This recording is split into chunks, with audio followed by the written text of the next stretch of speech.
Ayun na nga mga kaate, nagluto ako dito ng spaghetti pasta.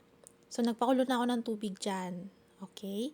And then, maghahanda na ako ng mga aking kakailanganin ng bawang sibuyas, bell pepper, carrots, at hotdog.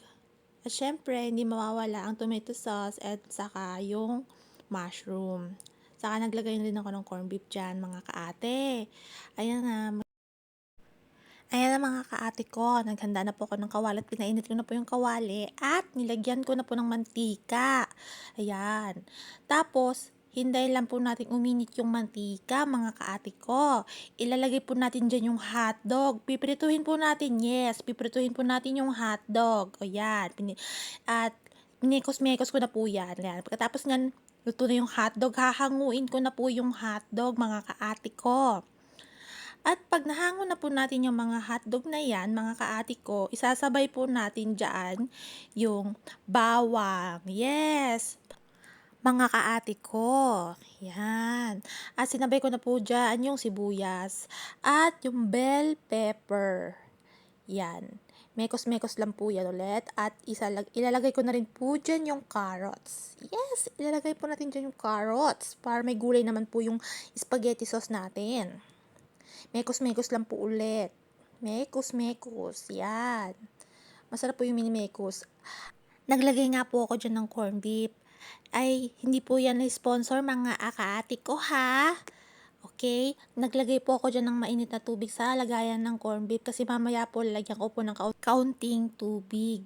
Yung spaghetti sauce natin mga kaati ko at nagmekos na nga po ako dyan at ilalagay na po natin dyan yung mushroom. Yes, ilalagay po natin yung mushroom. At mekos-mekos lang po ako ulit dyan mga kaati ko. Naglagay na nga po ako dyan ng paminta. Mga kaati ko, paminta po yan na hindi po yan illegal. Yes. At mekos-mekos na nga po ako dyan ulit mga kaati ko. Maraming mekos-mekos to mga kaati ko. At yan, nilagyan ko po ng tubig kaunti yung ating sahog natin sa spaghetti sauce natin. At naglagay na rin po ako ng MSG at ng Knorr cubes na pork. Ayan na nga mga kaatikot, naglagay pa ako ng pamintang durog. Yes, pamintang durog.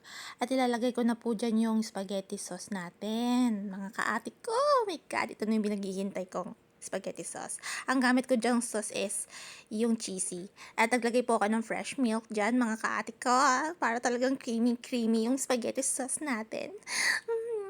Ay, sorry. Sorry po mga kaatik ko, na-excite lang po talaga ako dito sa niluluto ko.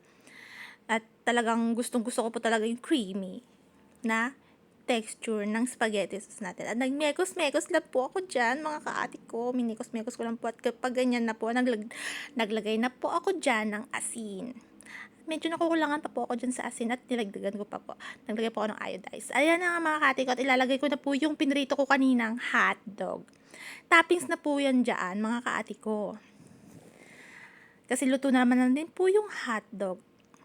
At minekos-mekos ko lang po dyan hanggang sa yung spaghetti sauce is sumama na dun sa lasa sa hotdog.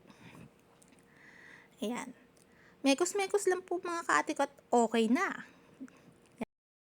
Thumbs up na po ako dyan mga kaati ko at okay, success. Ayan na nga po, may sinasabi pa po ako dyan na kung ano-ano pero finished product ko na yan. Okay? Ayan na mga kaati ko at salamat sa panunood at sana po ay mag-like at subscribe po sa YouTube channel ko. Thank you!